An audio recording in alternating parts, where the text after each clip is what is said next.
పసరు తీసుకుంటే అబ్బాయి పుడతాడంట కదా మేడం, మా ఊర్లో అందరూ తీసుకుంటున్నారు అని చెప్పి ఒకళ్ళు అడుగుతున్నారండి. నిజంగా ఇలా పసరు తీసుకుంటే అబ్బాయి పుట్టేది ఉంటే మన దేశంలో అసలు అమ్మాయిల్ని ఉండనిస్తారా? అసలు అమ్మాయిలు పుడతారా అండి? కాబట్టి ఇలాంటి అపోహలన్నీ నమ్మకండి. మనం తీసుకునే ఎలాంటి ఫుడ్ కానీ, డ్రింక్ కానీ, మెడిసిన్ కానీ పుట్టే బేబీ జెండర్ని మార్చవు.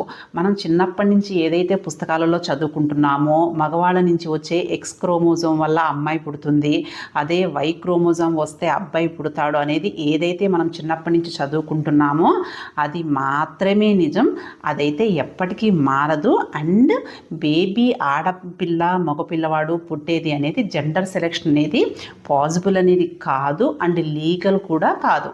కాబట్టి ఇలాంటి అపోహలన్నీ నమ్మకండి. మదర్ హెల్దీగా ఉంటే బేబీ హెల్దీగా ఉంటుంది, అదొక్కటే నమ్మండి. ఓకేనా? Thank you.